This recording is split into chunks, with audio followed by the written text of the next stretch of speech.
Hi, I'm Jay, and today I'm going to show you how to open your in-ground sprinkler system. You do not need to call your sprinkler guy to do this. Remember, if anything should go awry, you can always still call him. May have to wait a week or two, but hey, that's what they make regular lawn sprinklers that go on the hose for.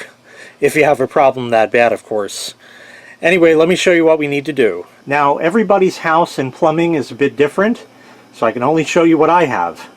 Over here is the main water valve for the in-ground sprinklers, and you'll notice it's off. My system has been properly winterized. I have plenty of videos on how to do that. What we're going to do is turn that valve on, but also take note of the little drain cock there. Make sure that that is nice and tight, or if you have a separate valve maybe here or something like that, make sure those are closed before you go and turn that on. And now when you turn that on, this is going to turn 90 degrees. Do it slow. You hear water run, and then it stops. And you can open it up. So we're all set there. The next thing you need to do is go to your timer, and you want to set this on a manual cycle. Again, every timer is different. I can only show you what I have. What I'm going to do is set the dial to auto. Everything's all set. And make a note of where you have your sliders if this is what you have. And I'm going to move everything up to 5 minutes. I already know where all the sliders go, so that's not a problem for me. One more, there we are. And we're all set. And then we're going to hit manual and enter. And now it says zone 1, 5 minutes. Let's head outside. Make sure you remove all lawn ornaments or things that you don't want to get wet first. As you can see, I've done so. Okay, in here we have a spigot, which is not all the way off, but that's no big deal. You want to just turn that on and let it shoot for a few seconds, just to get any air out. Okay, that's good. I'll shut that off nice and tight. And now I'll hit the handle out here, and that's going to allow water in. There's a head right over here. I hear air. We'll step out of here while the zone fills. We have a little bit of water coming out. I hear things happening here. There's a head in the corner here, which has nothing yet. Just got some water. And there's one in here. And down here we hear air. That popped up. That popped up.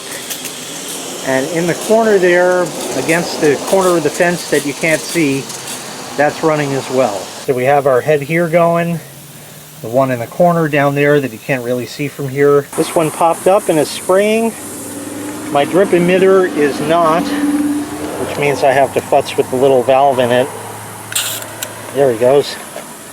Obviously the plant is dead, but we'll replace that. You can come to each of your heads and sort of clean all the schmutz off of them that grows over it in the winter.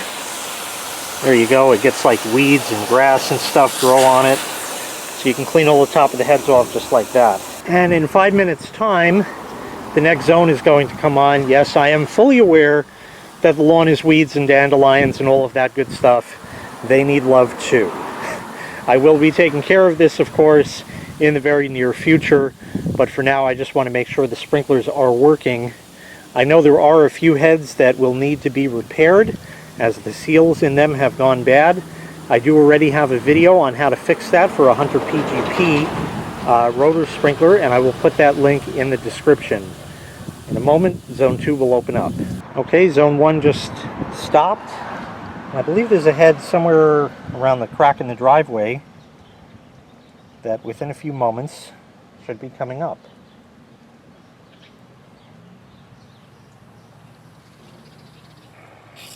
There he is. And over there. And over there. So this one doesn't appear to be all that bad. Again, there's always going to be some goodies that grow over them, so we'll go clean all of them off. This is one, as you can see, is leaking. The seal where the rotor meets the base, which is a little bit underground. You can see all the water right there where my finger is. That seal has gone bad and the water just puddles. This happens to be a low spot. So this head will need to be repaired. I'm fully aware of that. I was aware of that before when I closed the sprinklers, because I test them always before I close them, just so I know what's working, what's not, and what will need to be fixed in the future. This one here is leaking as well, which once again I am fully aware of. This one really gets the most beaten because it's right by the curb, as you can see. So it gets the most abuse from the salt and sand and all the other stuff. I guess all the pollutants from the cars make the weeds grow better or something like that. I really don't know, but that's what it sure seems like. You can see we have plenty of water now. Obviously some of that sprayed off when I was cleaning the top, but we'll wait for the next zone to go. Okay, zone 2 is just shut, and zone 3 should be firing within just a moment's time.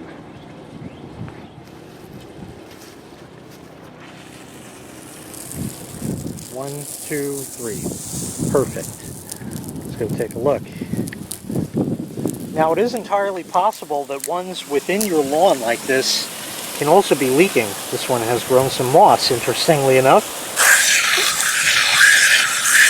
If the ones in the lawn are leaking, it's really not a big deal as far as replacing the seals or the heads in them, because not for nothing, the water is going on the lawn. Maybe not exactly where you want it, but nonetheless, it's not being wasted on the pavement. So we'll clean this guy off, and we'll go check out the last head. It looks like it has some schmutz.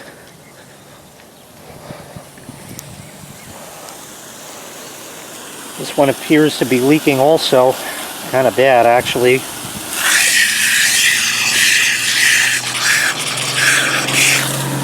Might consider fixing this one as well.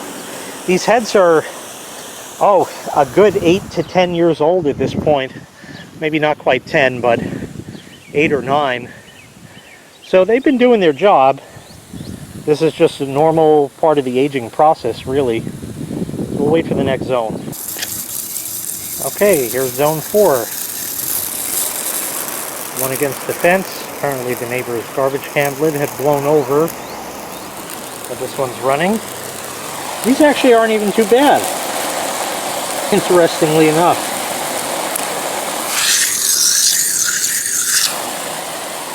This one here isn't too bad either. Just clean that off. We'll wait for the next zone. Okay, zone 5 is coming up. There we are. Now these are pretty much all leaking. That'll come back, hopefully, once the rest of the line fills. Yep, that's coming.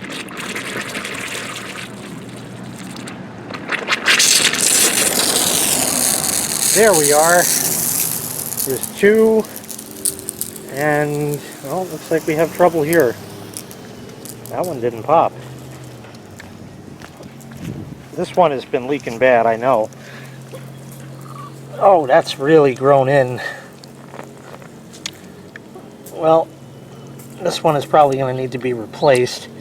You can work at it with a, what do you call it, a flat blade screwdriver. This one has been leaking, I was well aware of. As has this. All the heads have just gotten old, is really all it is. But like I said, I almost never use this zone, because this is where the lawn ornament goes, and it's parked here, so I keep it off and only actuate it manually. That's a shame about the one by the curb, but it's not the end of the world. I'll probably pick at it with a flat blade and see if I can get it to go up. And then, you know, not for nothing, it'll probably be fine. But yeah, we'll see. They get stuck and grown in. Okay, here's zone 6 coming up. The backyard is in quite disarray from the winter.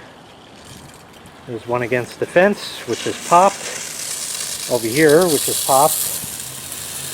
And one down over here. Yes, right over here. And for whatever reason, the back heads, nothing ever grows on them. This one too. I don't even need to touch it. And this one is above ground for whatever reason. I think it used to be straighter. It's also missing the top on it. I don't know when or how that ever happened. I guess the weed whacker one day. And it looks like the seal on it is going bad as well. Like I said, these heads have quite a number of years on them. So it's getting to be about that time. And zone 7, I know there's one somewhere along the strip here. One in the middle of the lawn, somewhere in the chairs, and one back over there.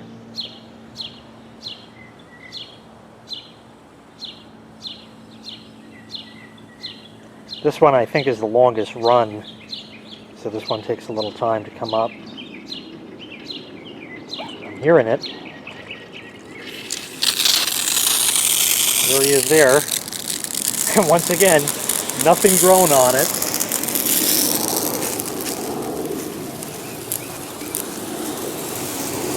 Nothing much to speak of here either. There's one in the chairs there. Again, I have to clean up back here from winter. It's somewhere in there. And over here. This one really could use to be raised for whatever reason. I'm not sure if it's leaking or not. But again, if it's on the lawn, it's not really a big deal because the lawn is getting water. So it's not too bad. So with the exception of the one head, it looks like everything came up. Let me see if I can get that one working in the front. And as you can see, I've gotten it popped up with nothing more than a plain old flat blade screwdriver. Just kind of went in there and nudged at it. Just kind of hit it right over here. There's a lip. And just kind of nudged it up. Now, will it continue to work? I don't know. We'll have to power this zone off and back on. And the answer is yes, it popped right up without any issue whatsoever. So that's a great thing. Now that doesn't necessarily mean it won't have a problem again. A lot of that was probably just due to, well, winter. But, you know, and being that it's right near the curb, all the salt and the sand and everything else with the plows could have easily done that in. But it looks like it's operating just fine now. It's always a good idea to make sure you check your sprinklers, once every couple weeks or so. You ever go by just on a random day and somebody in the neighborhood just has their sprinklers on like that? Well, go ahead and do that. Run it for a cycle every once and again when it's really hot out, and just make sure that all of your heads are working properly. If they're not, then it's pretty simple to replace them. Really, all you have to do is just dig around it, and they should just unscrew. And the new one screws right in. It's not really a big deal. These PGP heads are at the Home Depot. They're about $12 a piece. And in the event that you buy 10 or more, they're about $10 and something cents a piece. So not a big investment. You know, I counted maybe 4 or 5 heads that are leaking or just not working properly, like the one at the end there. You know, $60. I've had this system in place for, like I said, probably 8 or 9 years now, maybe even going on 10. And that being the case, $60 compared to the cost of installation or the cost to have your sprinkler guy come in and do this for you. This is basic homeowner stuff. If you can dig a small hole, the grass will go back, everything just fits right back, and you just put it right back. It's really not a big deal. It's like changing a light bulb. Now I'm just going to reset the zones where I had everything before for the time periods. And that is pretty much how I had it before, with the exception of zone 5, which again is where the lawn ornament lives. So I don't want that coming on overnight while the car is parked there. That's it. Now, although it looks like a nice day today, the weather is still just kind of breaking. So it's not exactly time to have the sprinklers on just yet. So I'm going to go ahead and turn that control back to off, and that's that. When I'm ready to start using the sprinklers, I just turn that dial back to auto and it does the rest. That's all there is to opening your in-ground sprinklers. Pretty much just turn it on, take inventory of everything, and make a parts list if there's anything that has gone bad. If there's anything you don't feel comfortable with, you can always call the sprinkler guy, and I'm sure he'll be happy to come out and drain your pocketbook for you. It's not really a big deal. Like I said, the heads are just as simple as changing a light bulb, if you don't mind getting your hands a little dirty. Not really much to it. Very simple stuff. Thank you so much for watching. If this video helped you out, make sure you click the like and subscribe buttons, because that lets me know that I did a good job making this video and I can continue to provide them for you. Have a great day.